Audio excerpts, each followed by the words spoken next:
Chers amis, bonsoir. L'Institut universitaire d'études juives Elie Wiesel ouvre aujourd'hui sa 11e année académique. Chaque année, l'année académique commence avec une leçon d'ouverture qui est donnée par une personnalité des arts, des lettres, des sciences, de la pensée. Et cette année, c'est le professeur José Sahel qui donnera cette leçon. Cette leçon commence dans des circonstances extrêmement dramatiques. Notre pays est agressé par la terreur et la violence aveugle, par le fanatisme le plus mortifère, et au nom de la foi, au nom des lumières de la civilisation. Et ce fanatisme n'a pas de limites. Il se manifeste sous des formes les plus véhémentes, les plus cruelles. Et face à cela, pour nous, à l'Institut universitaire d'études juives Elie Wiesel, comme dans l'ensemble des institutions académiques de notre pays, la réponse est la défense de la liberté de la culture. Car nous savons que le terrorisme, c'est l'ennemi le plus implacable de la culture libre, de la culture plurielle. Le terrorisme veut réduire toutes les pensées à une pensée unique, monolithique, homogène, totalitaire. Face à cela, notre objectif, c'est d'ouvrir les portes de la connaissance dans toutes ses formes, et particulièrement dans le monde du judaïsme, où se manifestent, où s'expriment des idées très très différentes, dans une diversité fondée sur le respect mutuel, sur la tolérance, sur l'ouverture.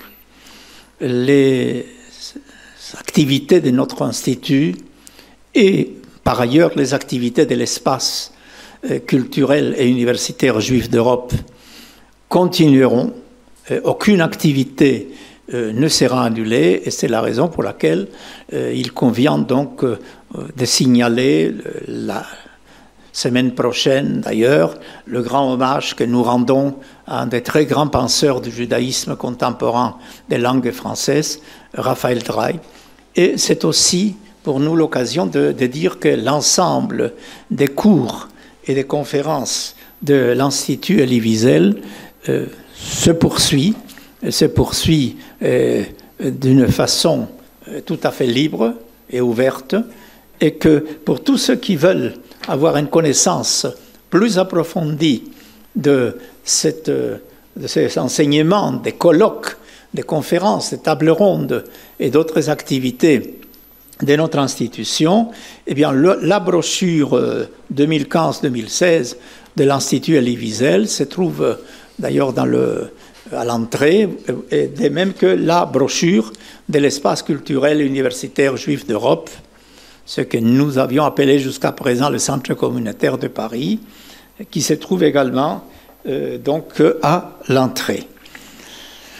Alors, c'est important de le dire aussi, je ne t'ai pas prévu pour cette soirée, c'était le président de l'Institut Elie Wiesel, M. Edmond Elalouf, qui devait être là, et pour des obligations familiales impératives, il ne peut pas être présent parmi nous. Et je me fais donc un plaisir de présenter aujourd'hui le professeur José Sahel. Le thème de cette leçon d'ouverture prête évidemment à beaucoup d'interrogations. Inutile de vous dire que ce n'est pas un cours de botanique. L'arbre de la connaissance, ça vous l'avez deviné, donc ce n'est pas une branche des sciences naturelles, c'est une réflexion sur les débuts du livre de la Genèse. Et ce qui m'a beaucoup intéressé dans les travaux du professeur Sahel, c'était cette volonté de mettre en valeur la force intellectuelle du texte de la Genèse qui est souvent négligée ou méprisée dans le monde savant contemporain, comme nous le trouvons d'ailleurs dans le texte du professeur Sahel sur cette question. Alors, le professeur Sahel, professeur d'ophtalmologie à la faculté de médecine de Paris, est membre de l'Académie des sciences, est professeur invité de différentes universités du monde, dirige également l'Institut de la Vision, qui est un institut de recherche sur la vision, et il est aussi un explorateur passionné du monde biblique et du monde talmudique. Et il est important de le signaler. Je pense que c'est avec beaucoup de satisfaction que nous voyons que des savants si éminents prêtent autant d'intérêt et d'attention au discours biblique dans toute sa complexité, dans toute sa richesse, dans toute sa profondeur intellectuelle. Réflexion sur l'arbre de la connaissance. Je vous laisse découvrir avec le professeur Sahel le contenu de cette leçon et en vous souhaitant de belles soirées d'études et de réflexions en compagnie de notre invité auquel nous remercions très vivement d'avoir accepté cette invitation. Et la parole au professeur José Sahel. Merci. Merci, professeur Roski. Ce soir, c'est assez inhabituel pour moi d'avoir à intervenir sur un thème qui, même si le terme connaissance a plusieurs sens, n'est pas celui auquel je suis habituellement confronté. Si je me retrouve là, c'est victime de l'amitié et de la faiblesse. Il y a quelques années, un ami strasbourgeois, Meir Tapiro, dans le cadre d'un ouvrage sur la Genèse, m'avait demandé une contribution parce qu'on s'imagine toujours que les savants ont des choses plus intéressantes à dire que les autres. Je pense qu'il faudra le démontrer. J'espère qu'on ne démontrera pas le contraire ce soir. Et donc, j'avais proposé ce thème de l'arbre de la connaissance, essentiellement parce que vous verrez qu'il y a un passage très particulier de Rachi et du Maharal qui m'avait interpellé, que j'avais envie de l'approfondir, et que le fait d'y être obligé, ça me permettait de pouvoir aligner un certain nombre d'idées et surtout de questionnements. Et puis l'autre, c'est plus récemment Edmond Elalouf et Franklin Roski qui, rebondissant sur ce texte, m'ont demandé de donner cette leçon d'ouverture ce soir. Le fond de cette diapositive préparée par M. Strauff, qui m'a aidé pour la préparation des diapositives, en fait, rappelle quelque chose que Emmanuel Lévinas appelait les vieux grimoires. On a l'impression, et c'est d'être dans un anachronisme total, d'aller se plonger dans des textes écrits depuis tellement de millénaires, lus par tellement de milliers de gens et de façon si différente, dont l'impact sur la vie des personnes peut être considéré comme souvent très variable et parfois contestable. Et pourtant, ces textes, si on les considère comme y donnant la valeur qu'on y apporte, c'est-à-dire l'effort du creusement, dans le Pirkei Avot, il y a un passage qui est intéressant, on dit « creuse dedans car tout est dedans », parlant de la Torah, et certains expliquent « creuse dedans parce que tout est dans l'effort de creuser ». Et donc, peut-être que ce qu'on va trouver en creusant n'est pas fondamentalement plus intéressant que ce que beaucoup d'autres auraient pu y trouver. Mais cet effort de creusement que tant de nos prédécesseurs, ancêtres, rabbinim ont effectué, justifie d'essayer au moins d'avancer à travers ces textes. Alors évidemment, on est dans un anachronisme total et on est plutôt dans ce que j'appellerais quelque chose d'inactuel, pour reprendre une expression d'un auteur que je vais citer un peu plus tard. C'est un débat qui est complètement inactuel. Il est inactuel parce que même si nous ne vivions pas une époque tragique, l'espèce de morosité ou l'espèce de volonté de chacun de s'intéresser essentiellement à des considérations matérielles a fait que, alors que ma génération et celle d'avant voyaient encore dans la connaissance une fin en soi, on a eu l'impression, et c'est sans doute une erreur d'appréciation, qu'aujourd'hui la connaissance est un instrument au service de la technologie pouvant être mise au service d'un certain nombre de valeurs de marché, valeurs d'intervention. Mais il y a quelque chose qui vaut encore et que malheureusement même les pouvoirs publics, même les structures de recherche ne comprennent pas, c'est que la connaissance est une valeur en soi. Et que donner à la connaissance une finalité, c'est déjà s'éloigner du chemin qu'elle trace, parce que, comme disait René Char, comment vivre sans inconnu devant soi? Donc si on sait d'avance ce qu'on va trouver, c'est qu'il n'y a pas d'objet de connaissance. Mais l'autre inactualité de ce que je vais discuter aujourd'hui, c'est que nous sommes dans un contexte où je me suis demandé si on n'allait pas tout annuler. Et tragiquement, ça m'est déjà arrivé une fois d'avoir à intervenir sur ce thème, pas tout à fait celui-là, il y a quelques mois, et c'était juste après les événements de janvier. Et je m'étais déjà posé cette question. Ce qu'il faut savoir, c'est que ceux qui ont vécu des événements bien plus tragiques que les nôtres ont continué à étudier dans les ghettos, même dans les camps. Donc il n'y a pas de raison de se dire que parce qu'on vit une époque difficile, il faut s'occuper de regarder uniquement les informations. Elles ne vont pas nous permettre vraiment de dépasser l'événement. Par contre, ça alimente un besoin de lumière, et je ferai allusion dans un instant à ce que ça peut traduire, ce que ça peut dire. Mais ces lumières ont d'autant plus d'importance et d'autant plus de contraste qu'elles sont dans une obscurité grandissante. Et je vais m'appuyer pour m'autoriser à parler comme savant qui ne parlera pas de science et comme pseudo-savant qui ne parlera pas de science, d'études à partir d'un texte de Nietzsche que j'ai découvert en janvier de cette année dans un colloque où intervenait Étienne Klein qui a eu la gentillesse de me donner la référence. Et pour revenir à l'aspect tragique des événements, je voudrais rappeler qu'il y a exactement un an, le 18 novembre de l'année dernière, à Arnhof, dans une synagogue, des gens qui priaient le matin ont été massacrés. Et aussi le gardien druze qui a été tué en même temps, dont leur photographie est là. C'est ce qu'on appelle des ultra-orthodoxes, c'est une excuse pour les tuer. Et ces ultra-orthodoxes, parmi eux, il y avait quelqu'un dont j'avais bien connu le père, qui s'appelait Rav Moshe Tversky. Rav Moshe Tversky aurait eu mon âge exactement aujourd'hui. Il était le fils de Rav Isador Tversky et le petit-fils de Rav Soloveitchik. Donc Rav Isador Tversky, c'était un professeur de Harvard. Quand j'étais là-bas, il y a maintenant une trentaine d'années, avec mon épouse et mes enfants, nous avons eu la chance de pouvoir passer un Pessar dans sa synagogue, une synagogue chassidique. C'était un chassid habillé comme un ultra-orthodoxe qui enseignait à l'université de Harvard la philosophie et qui s'occupait de comprendre les vieux textes. Son beau-père, c'était Rav Soloveitchik, dont tout le monde sait qu'il est un des éléments fondateurs de l'orthodoxie contemporaine, même de ce qu'on appelle l'orthodoxie moderne contemporaine, mais plutôt d'une orthodoxie extrêmement authentique, puisqu'elle remonte au judaïsme lituanien, au judaïsme de Brisk, et un judaïsme extrêmement profond et qui mérite aujourd'hui encore d'être prolongé.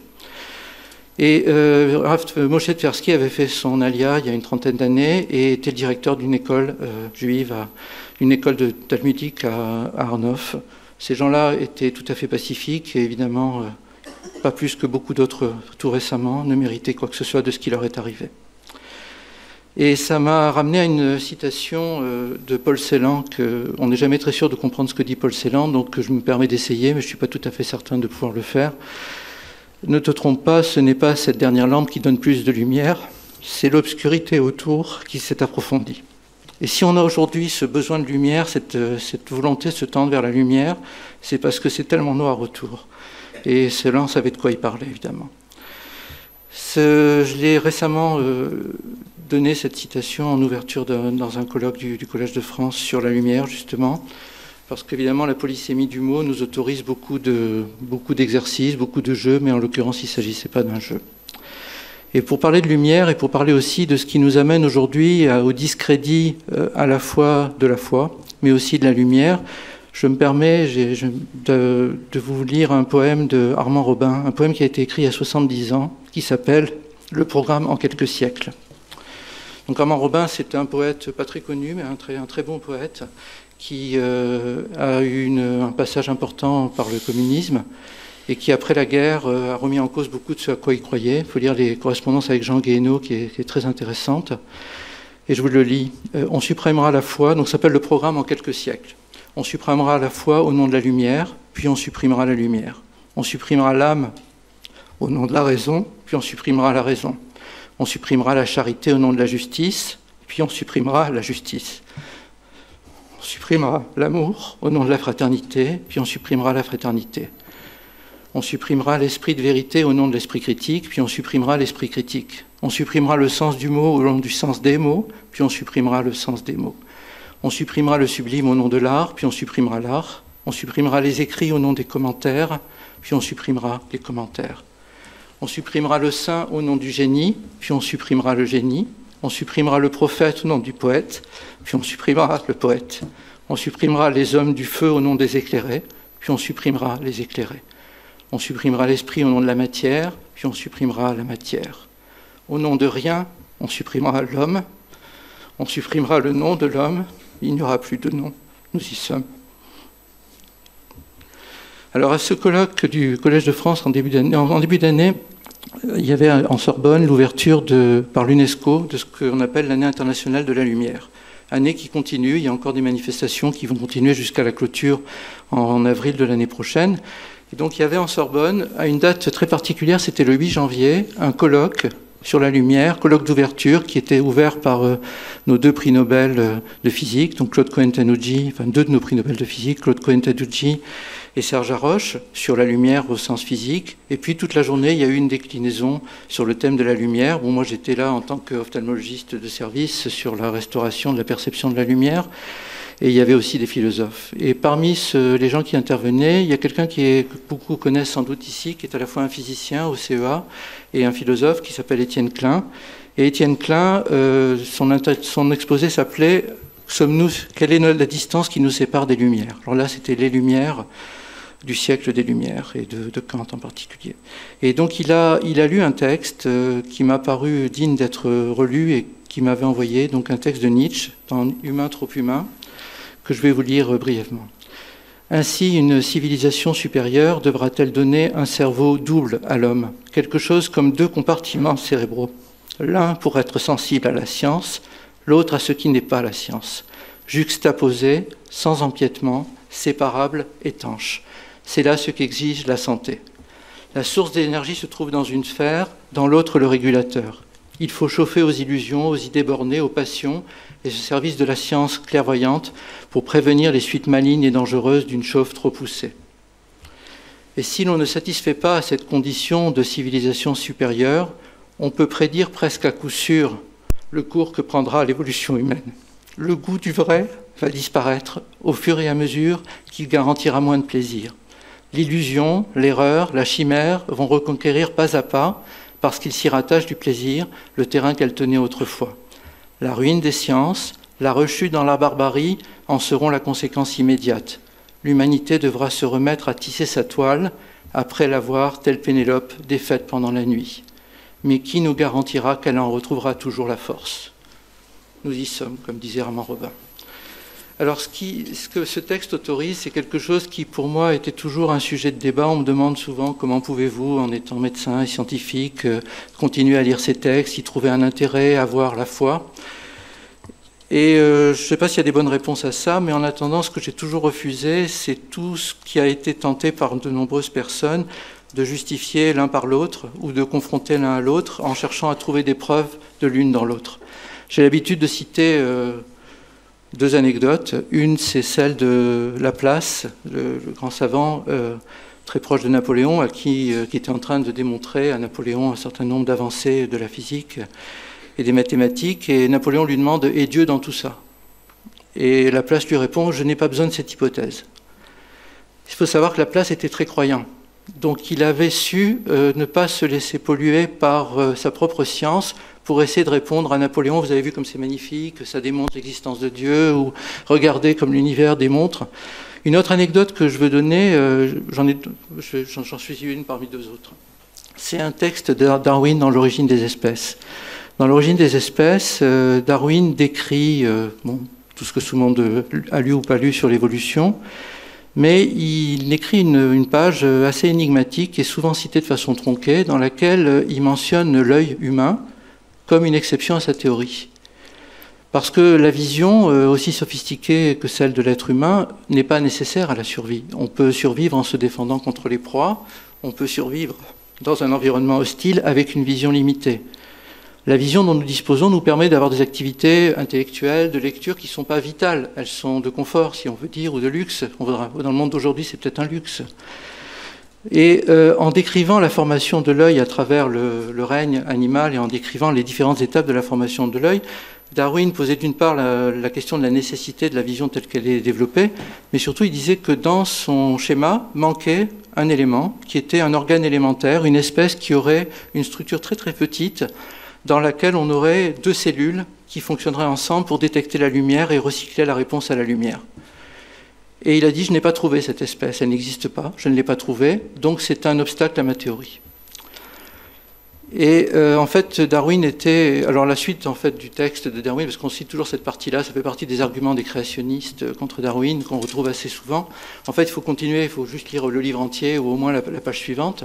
Et dans la page suivante, en fait, il met en perspective ce questionnement, et ça permet de relativiser beaucoup le questionnement qu'il pose. Mais en fait, il se trouve que Darwin, comme Mendeleïev avec le tableau pérotique des éléments, avait juste prévu une catégorie qui existait et qu'il y a quelques années, on a découvert l'espèce que Darwin avait décrite exactement comme il l'avait prévu, qui était le maillon manquant dans sa théorie. Alors les religieux de service qui vous expliquent que Darwin s'était trompé puisque lui-même l'avait reconnu, qu'est-ce qu'ils font quand ils sont confrontés à ça? Qu'est-ce qu'ils font avec la science? Si on demande à la science de démontrer la Torah ou la Bible, pour être plus large, et l'inverse. Il faut sortir de ces ornières. Dernière anecdote que j'avais citée il y a quelque temps, il y a 3 ans, à peu près 4 ans, des savants avaient publié dans des grands journaux, je crois que c'était dans Nature ou dans Science, monsieur le grand rabbin, il y a quelques années avait été publié un article émettant la possibilité que Einstein s'était trompé sur le fait qu'on ne pouvait pas dépasser la vitesse de la lumière, puisqu'on avait mesuré des particules se déplaçant à une vitesse supérieure à la lumière. Alors heureusement pour les rabbins ou spécialistes juifs de service ou de toutes les religions qui auraient dû se saisir de l'occasion pour dire vous voyez qu'on ne peut pas calculer le temps, vous voyez à quel point on se trompe dans nos calculs. Heureusement pour eux, pas très longtemps après, il y a eu une publication qui a en fait démontré que les ordinateurs qui avaient permis de calculer la vitesse de ces particules étaient mal réglés et qu'en fait il s'agissait juste d'une erreur de mesure et que pour l'instant la théorie d'Einstein n'était pas remise en cause. Alors est-ce qu'on a besoin de la théorie d'Einstein pour prouver la Torah? Est-ce que la Torah est embêtée par la théorie d'Einstein? Je pense que c'est un faux débat. Je pense que le texte de Nietzsche que j'ai lu à l'instant dit qu'il faut garder l'esprit, on a 2 hémisphères, il faut garder l'esprit capable de gérer en même temps 2 types d'informations, éviter les courts-circuits et se demander si on ne parle pas dans 2 registres différents de la vie, un registre qui est d'essayer de comprendre le monde tel qu'il est et un autre qui est d'essayer de comprendre l'homme tel qu'il devrait être. Et je vais rentrer dans le cœur de mon sujet en commençant par une citation de Verlaine qu'avait utilisé Jacques Monod dans un livre éminemment athée qui s'appelle Le hasard et la nécessité. En fait, c'était dans sa leçon inaugurale au Collège de France. Et il citait ce texte de Verlaine: « Frère, lâchez la science gourmande qui veut voler sur les cèpes défendus le fruit sanglant qu'il ne faut pas connaître. » Et ça incarnait pour lui tout le discours théologique depuis des siècles et des siècles. Discours qui n'est pas spécifiquement juif, comme vous le savez. On ne va pas parler du procès de Galilée ou autre. C'est un discours qu'ont eu pendant longtemps les mondes religieux par rapport à la science, refuser la connaissance. Donc j'ai illustré par un vitrail, parce que je n'ai pas trouvé d'image qu'on peut mettre dans un centre juif avec Adam et Ève qui soit présentable. Et donc j'ai gardé celle-là. Ce concept de Verlaine est un des griefs qu'on adresse en général au texte du récit de la connaissance, au récit biblique. On a l'impression qu'il y a eu, au début de la création du monde, je vais revenir à la façon qu'on peut avoir de lire ces textes, un interdit de la connaissance. Est-ce qu'on est confronté à un interdit de la connaissance ou est-ce qu'on est confronté à différents types de connaissances? Mais pour pouvoir faire ça, il ne faut pas se dire que le texte biblique est rempli d'incongruités, d'âneries, comme ça a pu être dit. Vous avez remarqué par exemple que les astres sont créés après la lumière. Vous avez pu remarquer qu'on vous explique que les arbres sont créés, puis après on vous explique qu'ils n'étaient pas encore sortis. Et quand vous lisez le récit, vous avez l'impression, ligne après ligne, que ce récit n'a ni queue ni tête, c'est-à-dire qu'il est égrené comme un récit, et je vais y revenir, qui n'est pas un récit historique. Mais si on se dit qu'à cause de ça, ce texte n'a pas de sens, ben on passe à côté. Et il y a une citation d'Emmanuel Lévinas qui me tient beaucoup à cœur, dans laquelle il resitue le débat exactement comme celui d'aujourd'hui. Les certitudes scientifiques se substituent à la foi. Elles ne reposent pas, pour la plupart des hommes, sur l'universalité rationnelle dont elles procèdent. Elles sont une foi encore. Elles se fient à l'université, qui, malgré toutes les contestations, confère le droit de parler, et à la technique, qui triomphe par la matière de la matière. Donc le texte est un peu plus long, j'ai coupé une partie, mais la conclusion me paraît importante. Par un privilège étrange, quelques mythes de l'Olympe résistèrent à la démythisation. Vous savez, le pan est mort, le grand pan est mort, comme disait Brassens. Et là, les mythes de l'Olympe ont résisté. Et comme le mythe d'Oedipe, il préside, indiquant à la réflexion de nouvelles dimensions et donnant à penser. Mais des écritures dans leur ensemble, on ne fait plus l'exégèse, on en fait la genèse. Donc on passe beaucoup de temps à faire de la critique biblique pour trouver toutes les erreurs, tous les écrivains successifs. Donc ça veut dire qu'il y a eu plusieurs écrivains assez stupides pour ne pas rectifier les écrivains précédents, puisqu'on a un texte parfaitement incongru. Et au lieu de se dire que ces textes, au moins autant, et à mon avis bien plus que les mythes qui sont prévalents dans notre culture, méritent largement, Rome et Jérusalem méritent largement d'être visités et d'être compris. Mais pour ça, il faut sortir complètement de la confrontation à la science, puisque c'est la science, ce sont les faits, ou tout au moins les hypothèses par rapport aux faits. Il faut surtout sortir d'un récit historique. Donc ce que je vais proposer, et je vais m'appuyer bien sûr sur des sages, c'est une lecture qui n'est pas historique, et je vais commencer par évoquer les premiers commandements, premier commandement, deuxième commandement, troisième commandement.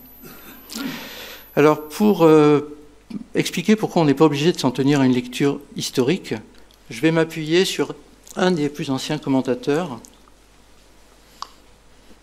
qui est le Baal HaTurim, sur un des textes de la Genèse, en l'occurrence c'est dans le chapitre 2, verset 4, « Ele toldot Hashamayim ve'aretz, be'ibaram, be'yom rasot Hashem Elokeinu, eretz ve'shamayim » Donc voici les origines du ciel et de la terre lorsqu'il fut créé, à l'époque où l'Éternel Dieu fit une terre et un ciel. On viendra à la deuxième partie de cette phrase un peu plus loin, mais il y a dedans « be'ibaram » lorsqu'ils ont été créés. Lorsqu'ils se sont créés. Shaoul, mon ami et cousin, m'a fait observer d'ailleurs que, à part l'homme qui reçoit un ordre, tous les autres suivent un plan et ne reçoivent pas d'injonction directe. Ils se sont créés à partir d'un effort initial. Mais le Baal HaTurim, alors encore une fois, est-ce qu'il joue sur les mots? Je ne pense pas, fait observer que si on modifie légèrement l'ordre des lettres entre Be'i, Baram, et qu'on inverse le Aleph et le E, ça devient Abraham. Et le texte, à ce moment-là, nous dit « Voici les engendrements du ciel et de la terre par Abraham ». Donc c'est très étonnant. C'est-à-dire qu'on nous dit qu'en fait, quelqu'un qui est né 20 générations après, c'est grâce à lui qu'on a créé le ciel et la terre. Le Baal HaTurim nous dit « C'est grâce au mérite d'Abraham qu'ont été créés le ciel et la terre ». Alors je reviendrai, j'espère que j'aurai le temps à la fin, sur le rôle d'Abraham et ce qu'Abraham a compris que le premier homme n'avait pas vraiment compris, même si Abraham était à l'intérieur du premier homme, comme dit un récit chassidique où les chassidim discutent entre eux, il dit « Mais il paraît qu'on était tous à l'intérieur du premier homme, pourquoi on l'a laissé faire ce qu'il a fait ?» Bon, ça s'est passé comme ça, Abraham n'a pas eu la force à l'intérieur du premier homme d'empêcher ce qui s'est passé. Mais le monde est donc créé à partir de quelqu'un qui naît 20 générations plus tard. Donc ça veut dire qu'on n'est pas en train de parler d'histoire, on n'est pas en train de nous raconter une histoire linéaire, on est en train de nous parler d'un être humain, et d'un être humain à partir duquel le monde est généré. Et une question qui se pose assez vite dans le récit, c'est qu'on voit apparaître, comme je l'ai dit, ce qui arrive aux différentes parties de la création. Une des idées centrales, c'est que tout est créé à partir du premier jour et qu'ensuite le plan se déroule progressivement jusqu'au Shabbat de la création. Mais si on essaye d'abandonner cette chronologie d'événements, on va regarder une autre chronologie, c'est celle des commandements, puisque là on va parler à l'homme. Donc l'homme, il n'y a pas beaucoup de commandements dans la Genèse, il y en a très très peu. Et ils sont presque tous, enfin pas tous, mais une bonne partie dans les tout premiers chapitres de la Genèse. Et il y a un débat. Et récemment, en lisant un livre très intéressant qui s'appelle The Choice to Be, d'un rabbin américain qui vient d'Israël, qui s'appelle Jeremy Kagan, il a repris, bon, il dit bien que ça ne vient pas de lui, il donne les sources qui sont dans le livre, il a repris un débat sur savoir quel est le premier commandement de l'humanité. Là, on parle de l'humanité, on ne parle pas du peuple juif spécifiquement, on parle de l'ensemble de l'humanité. Et quand le premier commandement, quand on lit le texte, d'après en général ce qu'on dit, c'est le texte suivant, Vaïbarechotam, il les a bénis, Dieu, et il leur a dit, Peru urbu, et Peru ça veut dire fructifier, soyez des fruits, et multipliez-vous. Après il y a la suite, qui est plus contestable pour les écologistes, commandez la terre, appropriez-vous-la, etc. Mais bon, là aussi, il faut savoir que l'homme était là pour servir les Rovda ol Shomra, l'homme est là pour servir le monde et pour le garder, et pas pour en profiter de façon égoïste. Mais ça, c'est le premier commandement tel qu'il a l'air d'apparaître. Mais quand on regarde le texte, on s'aperçoit qu'il parle, dans ce commandement, à deux personnes qui sont Adam et Ève. Or, Adam et Ève ne naissent qu'au 2e chapitre de la Genèse. Ils ne sont séparés qu'au 2e chapitre. Donc, il n'est pas du tout certain que le 1er chapitre parle de quelque chose qui précède le 2e chapitre. Et comme l'a très bien illustré le Rav Soloveitchik, les deux récits de la Genèse sont complètement complémentaires. Et à ce moment-là, si on regarde le 2e chapitre, où Dieu parle à l'homme avant que Ève ne soit séparée à partir du côté, là, on trouve deux commandements consécutifs. Vaïtsav, Hachem Elohim, ala Adam les morts, Mikol Retz Hagan, Achol Tochal.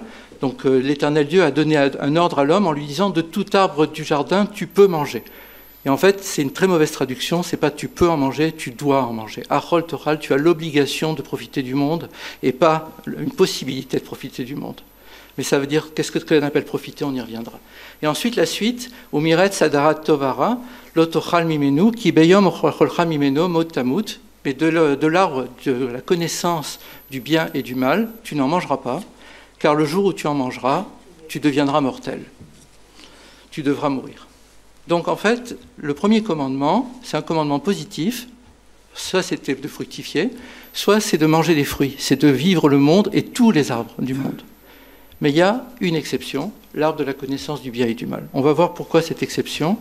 On ne va pas rentrer dans la définition du bien et du mal, c'est ni un cours de botanique, ni un cours de morale, c'est autre chose. Je ne sais pas ce que c'est. Et ce qui est très surprenant, c'est que, comme vous le savez, ça ne va pas se passer comme prévu. Ce qui va se passer, ou peut-être c'était prévisible, quand on donne une interdiction à un enfant, on sait en général que c'est ce qui va se passer. Et donc tout s'est passé dans ce cas-là comme prévu, et arrive donc la consommation du fruit. Et l'homme qui se cache, etc. Et le récit, donc les pauvres excuses de la femme, de l'homme, donc la malédiction du serpent. Et puis ce que donc le Créateur dit à l'homme, ou Adam Amar, qui shamarta le kolishtecha vetochal minaretz asher tziviticha lemor, lotochal mimenu arora Adama baravrer.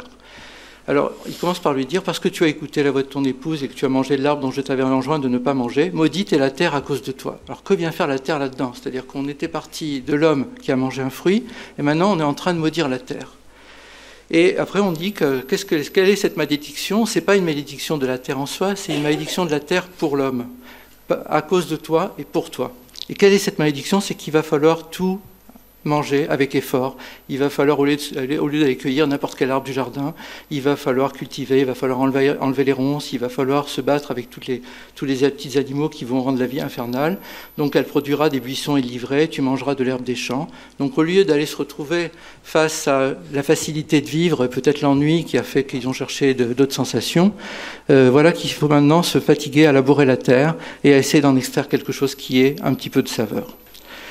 Mais en fait, que vient faire la terre là-dedans? Pour ça, il faut remonter un tout petit peu en arrière, et donc je vais aborder l'histoire de la terre et de l'arbre, ce que pouvait la terre après sa création, et le rôle de la matière dans l'action et dans la liberté humaine. Et en fait, il y a un passage qui est très énigmatique dans Rashi, mais qui est complètement dans le texte, c'est-à-dire que ce n'est pas du tout quelque chose qui est artificiel, c'est que le texte dit, donc je vais le lire en français pour simplifier, mais c'est... Dieu dit que la terre produise des végétaux, des herbes qui renferment une semence, des arbres fruits, j'insiste, des arbres fruits, produisant des fruits selon leurs espèces et qui perpétuent leurs semences sur la terre. On verra ça, la perpétuation des semences, un peu plus tard. Et cela s'accomplit. Et après, ce qui s'accomplit, la suite, la terre produit des végétaux, des herbes qui développent leurs semences selon leur espèce. Ça, on ne lui avait pas demandé, mais elle le fait. Mais en plus, au lieu de faire des arbres fruits, elle fait des arbres qui portent un fruit selon leur espèce, qui renferment sa semence. Et Dieu considéra que c'était bien.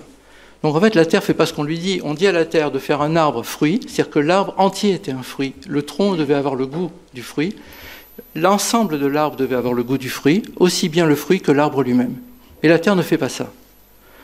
Et on voit que d'abord Dieu considère que son ordre est accompli, et en plus, on voit que c'était bien. Alors il faut se rappeler que le jour d'avant, quand on a séparé les cieux et la terre, il n'y a pas marqué que c'était bien. Et là, ce jour-là, où tout s'est passé comme prévu, là, ça ne se passe pas du tout comme prévu, et pourtant, c'est bien. Alors, il y a un Sforno, donc un commentateur souvent méconnu, mais vraiment passionnant, sur la première fois où Dieu dit que c'était bien, en voyant ce qu'il a fait. Donc, il fait quelque chose, il est content de lui, il est content de ce qui s'est passé, ça ressemble à ce qu'il voulait. Et donc, le Sforno dit « Vayar Elohim et Or Kitov », donc Dieu vit la lumière et c'était bien, donc c'est sur juste avant. Et il dit « Vayichen » et ce fut ainsi, Kira Elohim, donc l'expression est un peu compliquée, mais en fait, il a considéré que tout était comme il avait prévu à la fin. C'est-à-dire que tout se passe selon un plan qui n'est pas exactement ce qu'on pourrait imaginer dans l'immédiateté, mais que le but final va être atteint. C'est-à-dire qu'à la fin de tout ça, ça va être comme prévu, ça va s'accomplir comme prévu, ça va se passer comme prévu, mais ça ne s'est pas passé comme prévu. C'est-à-dire qu'il y a quelque chose qui s'est passé qui n'était pas prévu. Alors, la question qui se pose, c'est pourquoi on en est là? Et je ne sais pas si je vais réussir à répondre, mais ça m'a interpellé parce que ça renvoie à un débat qui est présent chez beaucoup, c'est le rôle de la matière dans la liberté humaine, ce que Bergson appelait matière et pensée, mais d'une manière plus générale, le rôle de la matière dans nos actions, puisque nous sommes des êtres matériels. Qu'est-ce que le libre arbitre pour un être matériel? Et Rashi, donc à propos de ce qu'on vient de dire, est très sévère sur la terre. Je traduis le Rashi. Il fallait que le goût de l'arbre soit comme celui du fruit, et elle n'agit pas ainsi. Vei le rastaken. En effet, elle fit sortir des arbres fruitiers et non des arbres fruits. C'est pourquoi, lorsque l'homme fut maudit pour sa faute, elle dut elle aussi rendre compte sur la sienne et fut maudite. C'est-à-dire que là, on nous dit maintenant que la terre avait fait une faute. Tout à l'heure, on nous a dit que c'était bien ce qu'elle avait fait, et maintenant, on nous dit, Rashi, sur le même passage, nous dit que la terre n'a pas fait ce qu'il faut. On va voir tout de suite que ça pose beaucoup de questions.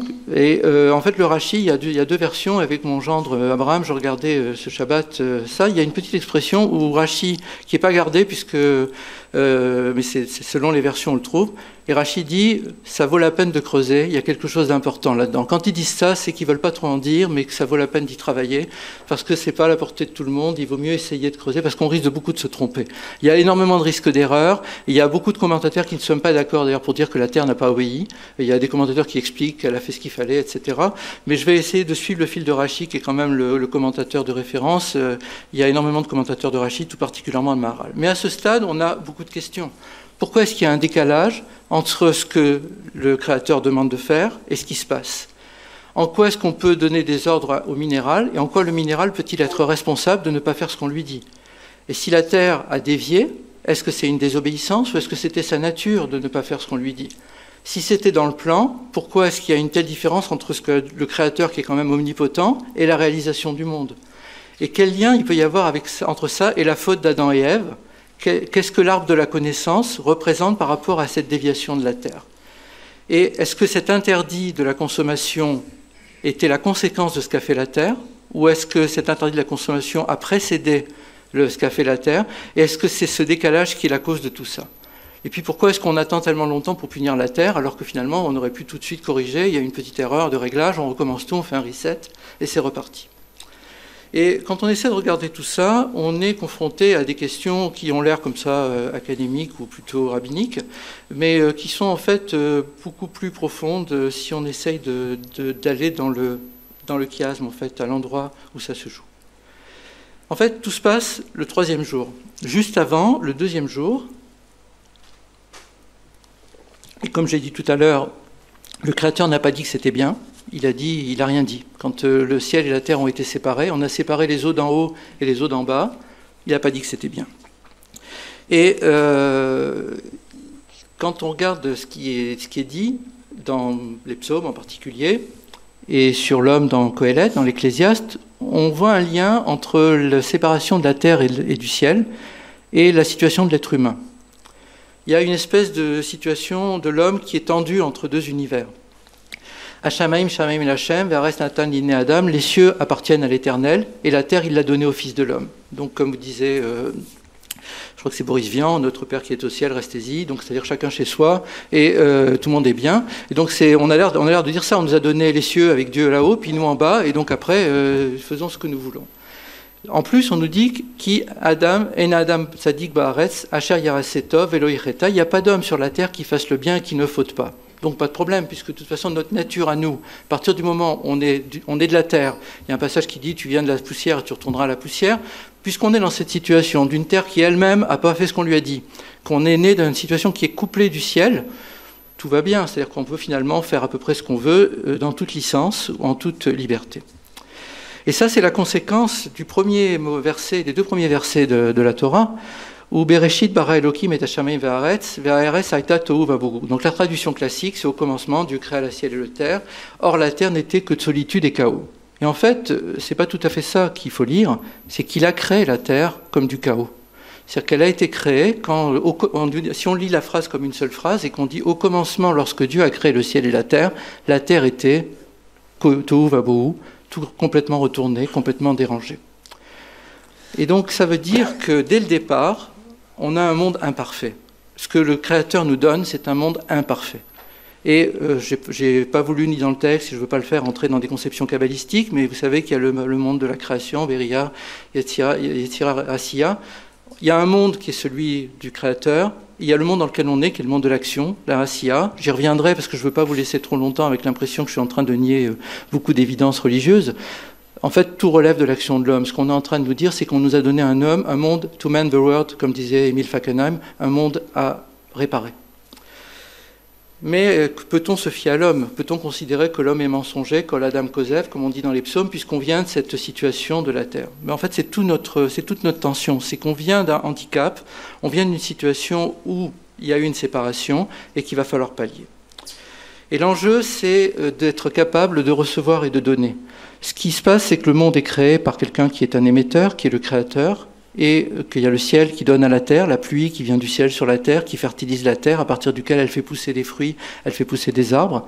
Il y a l'arbre et le fruit, et il restait un lien entre les deux, qui était l'arbre de la connaissance. Alors je vais y venir assez brièvement, mais c'est quand le Créateur parle, donc il se trouve face à une situation où la terre n'a pas fait ce qu'on a dit, mais on va demander à l'homme, et ça va être son travail, et ça va être notre travail, d'essayer de sortir de cette ornière et d'essayer de réparer ce qui est la conséquence en fait de la création. Et là, il faut se référer à un texte compliqué, très compliqué, du Maharal de Prague, qui est un commentaire en fait de ce Rashi. J'étais jamais sûr de l'avoir bien compris. Je me suis fait aider plusieurs fois par Ravitar, par différentes personnes en qui j'ai confiance pour ne pas me permettre, parce que ce texte me donnait beaucoup d'idées, mais j'avais peur que ce soit les miennes et pas forcément des bonnes idées. Et le Maharal dit que la terre, en fait, ne pouvait pas, à partir du moment où les cieux avaient été séparés, elle était dans une situation défective. La terre, normalement, reçoit et les cieux donnent. À partir du moment où on les a séparés, on a créé une dualité entre l'émetteur et le récepteur. Et cette déficience de la terre, qu'on a vue donc avec l'obscurité sur la surface du monde et sur l'imperfection de l'homme, le Maharal dit que la terre était en fait incapable de faire quelque chose qu'elle-même ne pouvait pas comprendre. En fait, la terre, normalement, aurait dû donner un arbre, un tronc d'arbre, et ce tronc d'arbre aurait dû donner un fruit. Et rien n'aurait dû se perdre en route. Entre la terre, le tronc de l'arbre et le fruit, tout aurait dû être en continuité. À partir du moment où on a séparé le haut et le bas, où on a séparé en fait celui qui donne et celui qui le reçoit, la terre n'est plus qu'un réceptacle, la terre n'est plus tout à fait un émetteur. Et comme elle n'est plus un émetteur, elle ne peut plus tout à fait transmettre ce qu'elle a reçu. Et il y avait un couple qui était émetteur-récepteur avec une continuité dans le monde. Cette continuité, c'était de se rappeler que les deux sont importants. Quand on compare, par exemple, l'homme et la femme à l'émetteur, le récepteur dans la mystique juive, il ne faut pas voir ça comme un récit avec des valeurs ou une façon de définir des valences. On dit très bien d'ailleurs sur l'enseignement que l'élève est beaucoup plus important que le maître pour le maître, c'est-à-dire que c'est celui qui reçoit qui souvent donne du sens à celui qui est aimé, c'est tout le sens de la création. Alors ce qui se passait, c'est que la Terre, elle s'est dit, finalement non, il y a un récepteur et un émetteur, donc l'émetteur, en l'occurrence, c'est le tronc de l'arbre. Il n'y a pas de raison qu'il y ait tout dans le tronc de l'arbre et il n'y ait rien dans le récepteur. Il n'y a pas de raison que le fruit ait tout, il ait le goût et tout, et puis le tronc, en fait, le tronc, finalement, ici, le tronc aussi était là avec un sens, moi, à quoi je sers la Terre? Donc elle a essayé de se poser la question, elle s'est positionnée, en fait, je ne vais pas parler pour la Terre, puisque je ne pense pas qu'elle parlait, mais elle a essayé simplement de se dire que si tout était dans le fruit, le tronc ne valait plus rien, donc la terre ne vaudrait rien non plus, puisque c'est elle qui donne naissance au tronc de l'arbre. Et donc la terre s'était dit qu'en donnant le goût qu'au fruit, et en privant l'arbre du fruit, elle a défini que ce qui était important, c'est celui qui reçoit. Donc c'est la terre qui est importante, c'est celui qui reçoit qui est plus important que celui qui donne. Et donc elle introduit quelque chose qui est aujourd'hui prévalent, c'est que la fin justifie les moyens, qu'il y a une hiérarchie entre la fin et le chemin qui y mène, et que le chemin qui y mène est moins important que la finalité. Et c'est sans doute, s'il y a une faute, c'est là la faute. C'est que le chemin compte au moins autant que ce qui nous y mène. Et dans cette situation-là, quand on voit que la Terre n'a pas fait ça, il y a un arbre, d'après 2 commentateurs, en fait. Alors je vais avancer par rapport à ça, mais il y a donc il y a 2 commentateurs qui sont le Or HaChaim et le Meshech Chochma, et ils ne sont pas les seuls, qui insistent sur quelque chose qui est essentiel, c'est que l'arbre de la connaissance, c'était le seul arbre dont le tronc avait gardé le goût du fruit. Il y avait un seul arbre dans tout le jardin qui avait ce goût, à la fois le tronc et le fruit. Alors on dit que c'est l'étrog, il y a plusieurs métaphores talmudiques, je n'aurai pas le temps de les décrire toutes, mais en attendant, le tronc de l'arbre avait le goût du fruit, il y en avait un seul. Donc il y avait dans le jardin d'Éden quelque chose qui rappelait l'essentiel, et si on se rappelle que le goût en hébreu c'est le ta'am, c'est le sens, si on se rappelle que le sens c'est un lien continu, c'est-à-dire qu'entre le sens donné et le sens reçu, entre celui qui donne et celui qui reçoit, il faut que le goût ne se perde pas. Parce que sinon, dans cette dialectique entre la fin et les moyens, il y a un moment insipide, un moment qui n'a pas de goût, c'est quand le tronc de l'arbre n'a pas de goût, quand celui qui donne n'a pas de goût, et c'est seulement celui qui reçoit qui s'approprie cette connaissance et part avec, sans se souvenir qu'il l'a reçue. Et en se coupant de celui qui donne, en fait, il a tout perdu. Et si on essaye de se souvenir des commandements dont j'ai parlé tout à l'heure, en particulier du premier commandement, alors que ce soit de dire à l'homme de fructifier ou que ce soit de dire à l'homme de manger de tous les arbres, en fait ce qu'on a dit à l'homme c'est que tu peux croquer le monde. Tu dois goûter toutes les saveurs, tu dois goûter tous les ta'amim, tous les sens du monde. Mais attention, la saveur, si on la coupe de l'action, si on la coupe de ce qui amène à cette saveur, on a tout perdu. Et l'arbre de la connaissance, qui était ininterrompu, qui était intact, où le fruit était encore sur l'arbre, il portait ce message que connaître, c'est aimer, mais sans posséder, sans s'approprier. Et la déficience de l'homme et de la terre, c'était un besoin de dépassement. Ce qu'on demandait à l'homme, c'était de dépasser cette séparation de la terre et du ciel. On va voir un peu plus tard que dans la création, le jour de la création de l'homme, on lui confie en fait d'être tout à la fois, d'être à la fois terrestre et céleste. Et donc la déficience de l'homme et de la terre, c'était un appel au dépassement. Il fallait accepter d'être un récepteur et avoir la patience d'attendre que ça continue. Parce qu'en réalité, le monde est recréé à chaque instant et le Créateur donne à tout instant. Chaque instant de notre vie est un instant essentiel. Il y a quelque temps, à la fin de l'office, un des fidèles qui prie là où je vais le matin, qui est le docteur Temstedt, me citait un passage de l'Admour Hazaken, donc je veux dire, s'il n'est pas lui un adepte, mais il l'a cité, où en disant un après-midi d'été, une soirée d'hiver, c'est une vie entière, une année entière. Qu'est-ce que ça veut dire? Ça veut dire qu'il faut savoir goûter l'instant, c'est carpe diem. En fait, si on regarde le mot le temps en français, en hébreu, c'est zman. Zman, si on le coupe en deux, c'est zeman. Voici la manne. La manne, elle avait une caractéristique, c'est qu'elle pourrissait si on la laissait. Si on voulait la garder, si on attrapait la manne et qu'on voulait se l'approprier, il n'en restait rien. Et le temps, en fait, quand on essaye de le suspendre, quand on essaye de refuser le fait que le monde vit en permanence dans un renouvellement continu et qu'on ne peut jamais attraper quelque chose en pensant dans le posséder, si on fait ça, à ce moment-là, ça disparaît. Et donc l'idée que chaque instant compte, chaque moment de la vie est un moment entier, c'est une des éléments que vient nous rappeler cet arbre de la connaissance, et qu'il y a une tension permanente, verticale, entre ce qui est donné et ce qui est reçu. Et ce qu'on peut proposer, c'est que l'homme, à la suite de l'intervention du serpent, qui en fait lui a fait croire que d'abord la terre avait désobéi, il lui est rien arrivé, donc t'en fais pas. Deuxièmement, c'est pas de ta faute si tu es terrestre et on va pas t'obliger à faire des choses qui sont au-delà de tes forces. Et puis surtout, en fait, il y a le mode d'emploi du monde là qui est caché dans cet arbre. Effectivement, il y a le mode d'emploi du monde dans cet arbre. Mais c'est comme un jouet, quand on l'a ouvert, après il marche plus. Et dans ce monde, dans cet arbre-là, il y avait le sens du monde, il y avait la finalité du monde qui était là. Et il lui a dit, t'as qu'à l'attraper, si tu manges ce fruit, tu vas devenir le maître du monde, et c'est ce que ne veut pas le Créateur. Mais en réalité, il y avait d'autres façons de vivre avec le fruit, c'était de le sentir, de sentir sa présence, et surtout d'entendre, de lire le message. Et donc ce qu'on peut proposer, c'est que l'homme ait choisi à un moment donné de privilégier la partie par rapport au tout. Il a pensé qu'une partie pouvait exister en soi, coupée de ce qui lui a donné naissance. Il a pu penser que ce qui était intégrité ou complétude, ou bien ou vérité, comme le propose Maïmonide, puisqu'on dit qu'en fait, avant la consommation, il n'y avait pas le bien et le mal, il y avait le vrai et le faux. En fait, on a délaissé au profit d'un savoir partiel une partie de la réalité quelque chose d'autonome et qui se croyait suffisant, plutôt qu'un savoir total, une façon holistique de voir le monde. Et donc l'objet qui était un objet d'admiration, perceptible, symbolique, ça devient un instrument technique, on attrape le fruit pour posséder le monde, objet d'un désir de puissance. Et l'homme n'est plus plongé dans un flux vital qu'il transcende, il devient une partie autonome du monde. D'accord, mais alors pourquoi la Terre? Pourquoi ça s'est passé comme ça? Pourquoi est-ce que la Terre a fait ça avant? Et je vais essayer de dire qu'en fait, puisqu'on n'est pas dans un récit historique, ça ne s'est pas passé dans l'ordre forcément qu'on a indiqué, ça s'est passé simultanément, et c'est une relation entre l'homme et la Terre, entre l'homme et le monde, qui en fait que la Terre est comme nous la voyons, comme nous la voulons.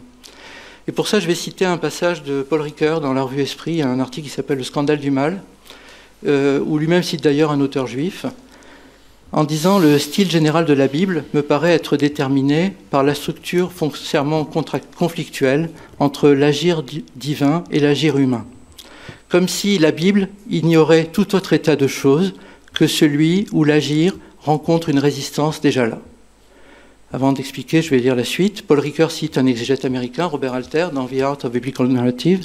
« La source du récit est une sorte de distension du temps, créée par une sorte d'écart sans cesse renaissant entre le dessein de Dieu et la récalcitrance humaine. » Donc l'homme résiste en fait.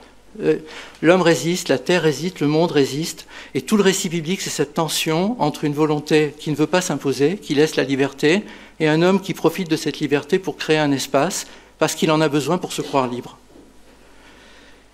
Et dans les commentateurs, il y en a plusieurs qui font observer quelque chose d'assez intéressant, c'est qu'au tout début du chapitre suivant, on nous dit que toutes les plantes des champs et tout ce qui a poussé de la terre, en fait, n'était pas sorti de la terre, était sous la surface de la terre, et qu'il fallait attendre la pluie pour que tout sorte. En fait, tout était en potentiel sous la terre. Donc le premier chapitre, en fait, on nous décrit quelque chose qui était en potentiel, et dans le deuxième chapitre, on nous dit qu'il fallait que la pluie tombe, et pour que la pluie tombe, il fallait quelque chose, il fallait que l'homme prie. En fait, il fallait la prière de l'homme pour que la pluie tombe, et c'est seulement à partir de la prière de l'homme que sortait de la terre ce qui arrivait. Donc il est possible que sous la terre, c'était comme prévu. Mais qu'après la prière de l'homme, c'est pas tout à fait ce qui était. La prière était peut-être pas tout à fait parfaite, et ce qui est sorti est quelque chose qui n'était pas exactement ce qui aurait dû arriver.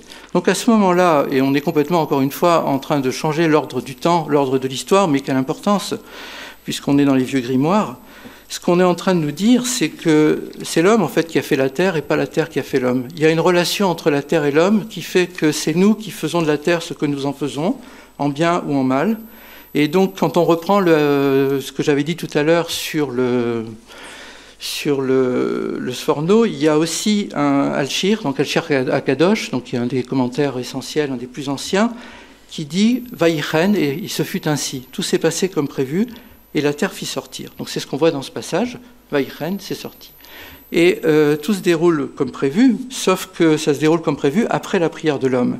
Donc c'est la prière de l'homme, avec le souffle divin qui est insufflé dans l'homme par la parole, qui fait qu'il est aujourd'hui possible de prier à ce moment précis et de faire naître quelque chose qui était en potentialité.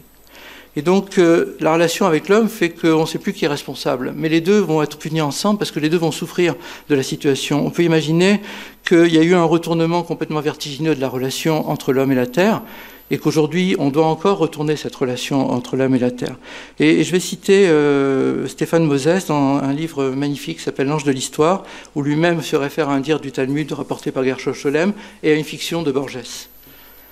Et il propose quelque chose sur la vision du temps qu'on peut avoir, en particulier du temps biblique.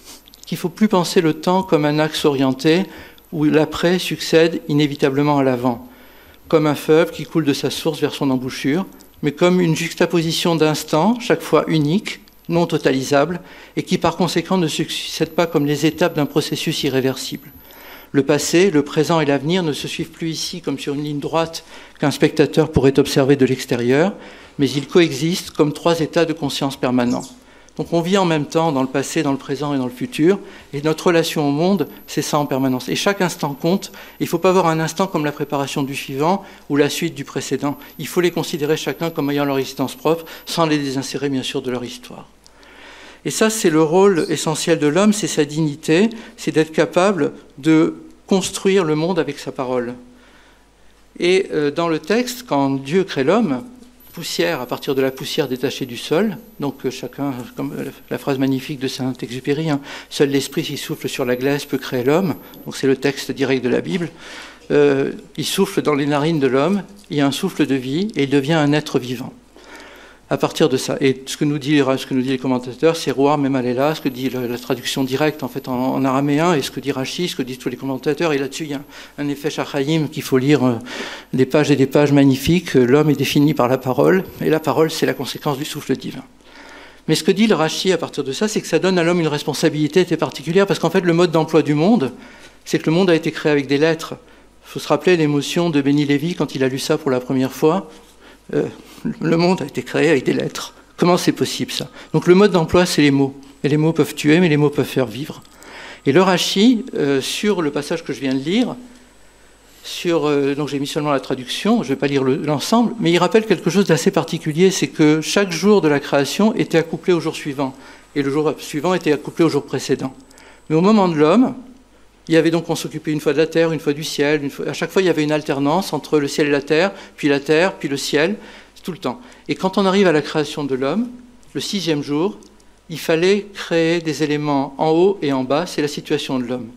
Et si l'homme ne jouait pas son rôle, il y a un mot dans Rashi qui s'appelle kina, c'est la haine ou la jalousie dans la création.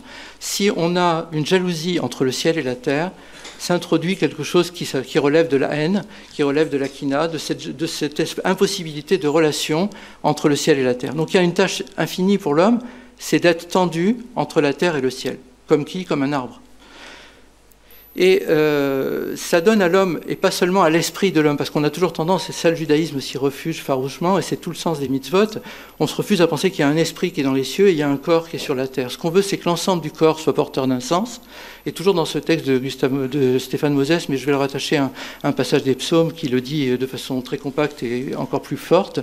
La tradition mystique juive a beaucoup insisté sur l'origine charnelle de la connaissance, sur l'enracinement de toutes les activités intellectuelles dans l'expérience corporelle. Les catégories de la connaissance, même les plus abstraites, reflètent la structure somatique et psychique du sujet humain. Et toujours Moses, si je peux me permettre, je citerai Nietzsche, il y a plus de raison dans ton corps que dans ta meilleure sagesse. Et dans les psaumes, on a un passage de 3 mots, en fait, qui s'appelle « Mi Bessari Echeze Eloka ». À partir de ma chair, je vais saisir la divinité. On n'est pas du tout dans un monde où il y a là-haut les cieux et en bas la terre, avec un corps minable et un être voué à la mort qui ne peut faire que des erreurs. On est dans une situation où à partir de notre propre corps, à partir du tronc de l'arbre, il faut donner ses fruits, il faut se tendre vers le ciel et il faut construire quelque chose. Pourquoi est-ce que l'homme n'a pas compris ça? C'est parce qu'il y avait le problème du temps et le problème de la patience et de la honte. Alors c'est la fin de mon exposé, c'est le problème de la patience, de la passivité, savoir si on a vraiment perdu cette perfection complètement et si on peut éventuellement la retrouver. Il y a un passage du texte, juste avant que le serpent ne s'adresse à la femme, où on dit que l'homme et la femme étaient nus, ils étaient dans le jardin, on imagine ce qu'ils faisaient. Vélo Idboshéchou, il n'avait pas honte. Et sur ce vélo Idboshéchou, il y a dedans Boshesh, il y a dedans 6. Il y a dedans 6. Il y a un autre passage du Chumash qui est au moment où Moïse est monté après le don de la Torah pour chercher les tables de la loi. Il a dit qu'il reviendrait dans 40 jours. Il y a une erreur de calcul, c'est qu'ils n'ont pas compté la journée entière. Ils ont compté la journée entière où il était parti. Ils se sont trompés dans le calcul du temps. Ils ont considéré qu'il était déjà parti avant d'être parti, en fait. Et ils se sont trompés de 6 heures. Il manquait 6 heures. Et on dit, Vayar Aram ki Boshesh Moshe, l'arrêtet Minahar. Le peuple a vu que Moshe tardait. Alors une fois on a Boshéchou, c'est ne pas avoir honte, la boucha, la honte, et une autre fois c'est tarder. Et le Midrash, très beau Midrash que j'avais étudié avec Benny Lévy là-dessus, dit il a manqué 6 heures, ils n'ont pas supporté d'attendre 6 heures. Et on peut penser que c'est exactement ce qui s'est passé dans le récit de la création, il y avait un problème de patience, de laisser le temps faire son travail, le temps à Moshe de revenir, le temps à la création de finir son cycle. Pourquoi dire ça? C'est que, en fait, en contemplant l'arbre et en se disant c'est le sens du monde, tout cool, il faut laisser les choses advenir. Et notre rôle à nous, c'est de garder le monde, de le protéger et de le servir, et pas de se l'approprier. Il serait arrivé à la conclusion du texte, qui est dans le passouk qu'on a vu tout à l'heure, où il y a une petite asymétrie qu'on peut ne pas voir quand on la lit un peu vite. Et les toldot Hashamaim ve'aretz be'i baram, on a vu tout à l'heure à part Abraham, Bayom rasso Hashem Elokim eretz v'Hashamaim. Au début, on nous dit voici la création du ciel et de la terre, et à la fin, on nous dit par la création de la terre et du ciel. L'ordre est inversé. Ça commence par les cieux, ça se termine par la terre, et à la fin, c'est l'inverse, c'est la terre avant le ciel. Et donc le Baal HaTurim en parle en disant qu'on a inversé l'ordre. C'est qu'à la fin, si on avait attendu assez longtemps la conclusion avant le Vaïchoulou Hashamayim Ve'aretz, donc la fin de ce qu'on dit dans le Kiddush du vendredi soir, il y a un moment où il y aurait une symétrie totale entre le ciel et la terre. La question du donneur et du receveur, la question du réceptacle par rapport à celui qui donne ne se posait plus. Parce qu'on était dans une tension permanente, dans une réceptivité permanente et dans un don permanent. Le Gaon de Vilna fait observer, et le Passouk le dit directement, que le fruit, qu'est-ce qu'il fait quand on le laisse? Il va tomber dans la terre et la semence va fertiliser ou ça va être emmené ailleurs et ça va donner naissance à autre chose. Il y a un cycle de la vie qui fait que la fin devient un moyen et que ça continue en permanence. Et ça, c'était le sens du temps, c'est que dans un monde créé parfait, les choses adviennent à condition qu'on ait la patience. J'ai éliminé, pour gagner du temps, une citation magnifique de Lévinas, qui est en exergue de Autrement qu'être au-delà de naissance, où en parlant de ma branche, il dit il faut dire quelque chose en faveur de la passivité. C'est très, aujourd'hui, parler de la passivité, ça paraît dérisoire. Et il y a un très joli texte de Benjamin Gross, donc, qui nous a quittés cette année, dans un de ses livres, où en parlant du Maharal, il dit donc que ce qui a précédé la faute, si on appelle ça une faute, c'était pas un état d'ignorance que la consommation de l'arbre aurait amené à la connaissance. C'était un état de tmimout, alors qu'on peut traduire par simplicité ou par intégrité ou par perfection. Et bon, le texte est long, donc j'ai coupé des morceaux, mais je pense qu'il se lit quand même. Il faut que l'homme, être totalement ce que l'homme est, c'est-à-dire exclusivement créature. Nous sommes des créatures. À ce niveau d'innocence première, l'homme ne serait pas confronté à son néant, mais au contraire, dans cette imperfection et dans cette dépendance, il saisirait sa grandeur. L'intégrité est donc une adhésion totale à l'être, et l'éclatement du temps produit une duplicité qui empêche les certitudes claires et tranquilles. Adam vivait en continuité parfaite avec l'élan vital, adhérant totalement à l'être, sans qu'aucune fonction suspensive n'interrompe ce flux. Ça, c'est ce que faisait l'arbre de la connaissance, entre l'arbre et le fruit qui avaient le même goût. Le temps avait une saveur à tout moment, le passé, le présent, le futur. Donc il y a un problème d'impatience, c'est de ne pas vouloir attendre que le temps se termine, de ne pas vouloir attendre ce moment du Shabbat où tout va se synthétiser, comme l'a demandé le Créateur. Et c'est ce que, dans un très beau texte, en fait, et aussi dans un cours sur le temps qui est plus parcellaire, puisque ce sont des notes de cours, Lévinas explique sur la notion de temps. Le temps devrait signifier la dispersion de l'être de l'étang en moments qui s'excluent et qui de plus en plus, instants instables ou infidèles à eux-mêmes, s'expulsent chacun dans le passé, hors de leur propre présence, fournissant cependant l'idée fulgurante de cette présence, dont s'y suggérerait ainsi le sens et le non-sens, la mort et la vie. C'est-à-dire que chaque étincelle de temps coupée de ce qui la précède et ce qui la suit, c'est la mort. Et c'est ce texte de Lévinas que je viens de vous lire. Mais il y a un cycle en fait du temps, ce cycle du temps, ceci qui se retrouve dans la création tout de suite après le déluge, quand le Créateur dit « Désormais je ne maudirai plus la terre, encore une fois la terre à cause de l'homme ». On est toujours dans cette histoire de la terre et de l'homme, et Dieu dit « Tant que la terre durera, les semailles et les moissons, la froidure et la chaleur, l'été et l'hiver, le jour et la nuit ne seront interrompus ». C'est avec Henri Troyat, on a fait une saga de ce passage. Mais il y a une espèce de séquence entre les semailles et les récoltes. Il y a un temps de la semaille et de la récolte. Mais ce temps, il est séparé. C'est-à-dire qu'entre la semaille et la récolte, il se passe très longtemps. Et ce temps-là, on a même l'impression que les semailles sont mortes, elles ont pourri dans la terre. On dit que c'est la foi du laboureur. Quand on demande dans le Talmud qu'est-ce qu'un croyant, l'exemple qui est donné, Baal Emouna, c'est le laboureur. Parce qu'il sème dans la terre, ça va pourrir, on ne verra plus rien. Si on creuse, on ne trouvera même pas la graine qu'il a mise. Et pourtant, il sait que dans quelques mois, ça va pousser.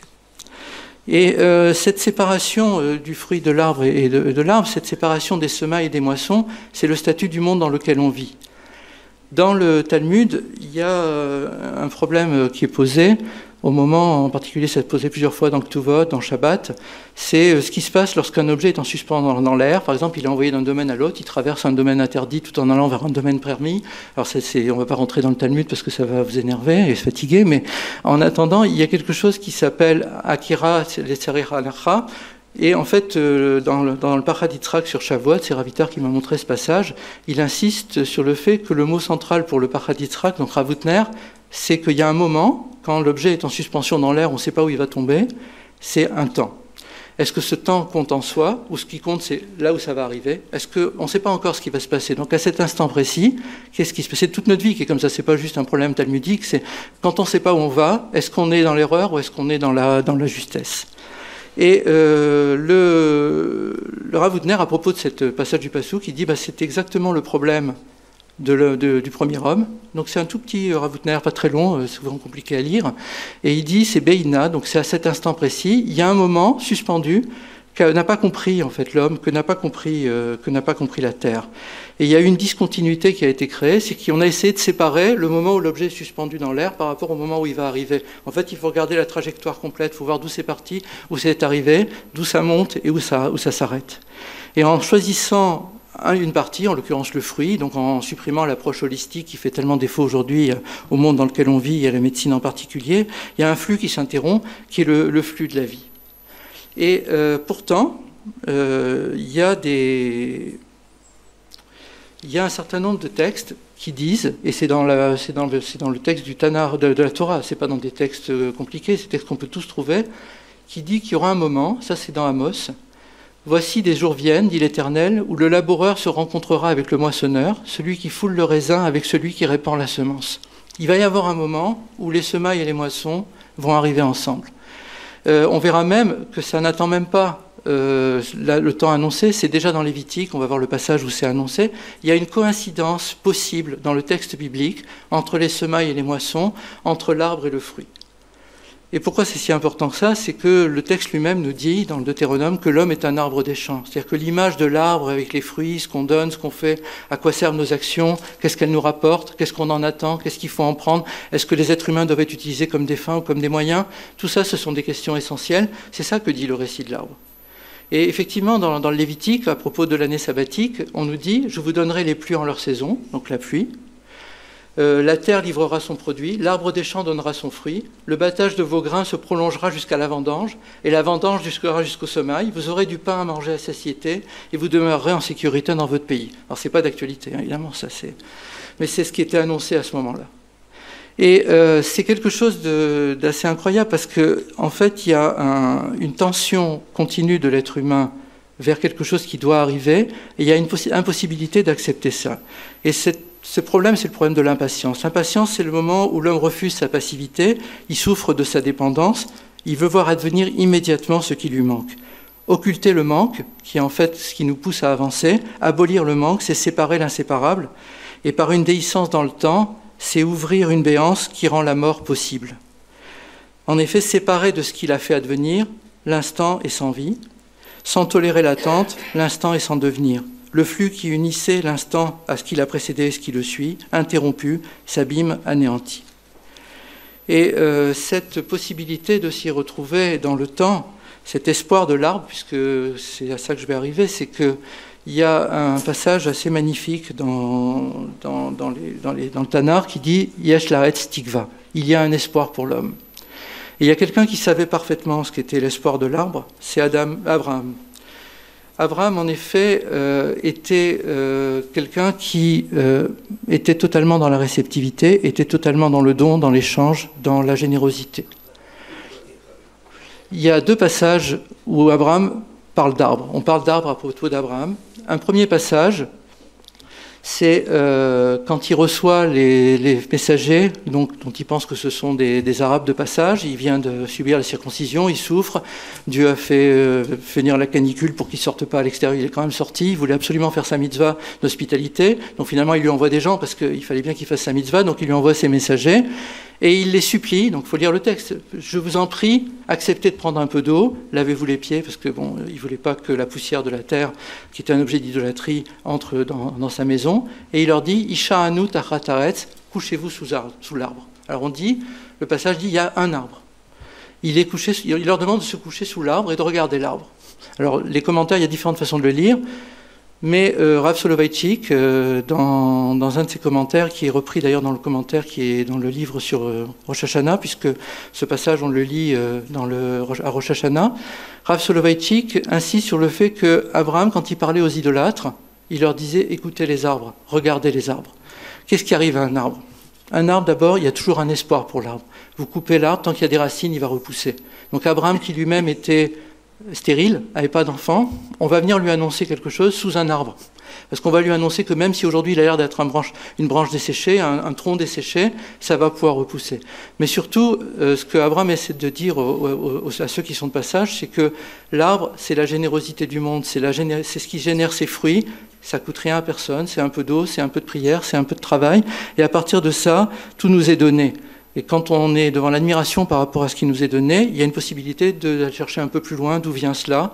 Et c'est comme ça qu'Abraham, en parlant aux gens, mais il fallait que lui soit capable de le dire, ce que je ne suis pas capable de faire, et il fallait que les autres soient capables de d'écouter, ce que je pense le monde n'est plus capable d'écouter. Je pense qu'on n'écoute pas les arbres.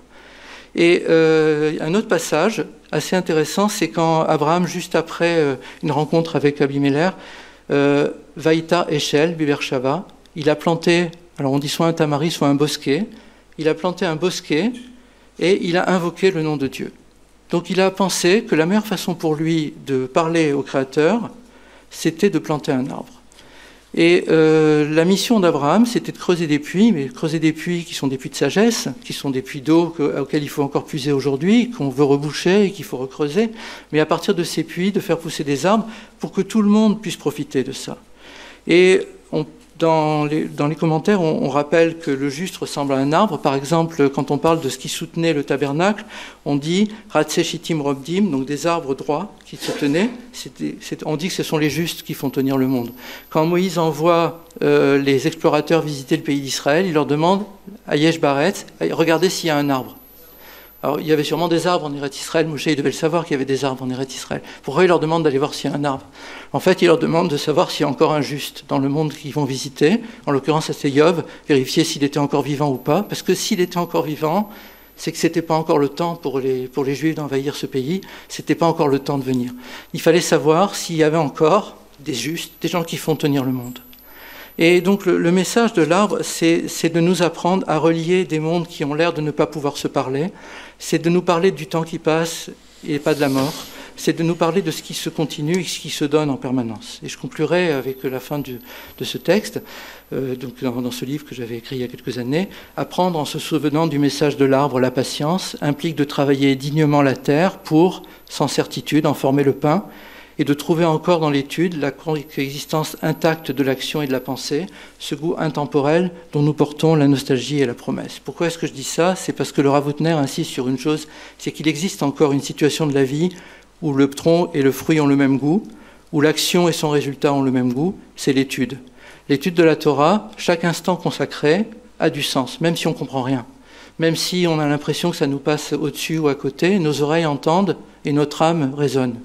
Et surtout, on revisite un texte une fois, deux fois, on dit qu'il n'y a pas de comparaison entre celui qui le lit 101 fois par rapport à 100 fois. C'est-à-dire qu'on sait que ce n'est pas fini, que ce que j'ai fait, c'est sans doute massacrer des avenues de réflexion et de perspective, mais ça ne fait rien, il y a un travail à faire. Et ce travail, c'est ce qu'on dit quand on termine la conclusion de chaque traité talmudique, c'est que notre chance à nous, c'est que quand on fait quelque chose comme ça, on sait à quoi ça sert. À l'instant précis de l'étude, le fruit et l'arbre ont le même goût. On ne se demande pas à quoi ça va servir parce que ça sert déjà au moment où nous vivons. Et si on arrive à vivre toute notre vie sous ce rayonnement-là, c'est-à-dire d'être capable de donner et de recevoir et de ne pas se demander qui est plus important que l'autre et surtout d'être capable de lire ce que le monde et le texte nous disent, je pense qu'on arrivera à dépasser ce moment initial d'égarement. Je vous remercie.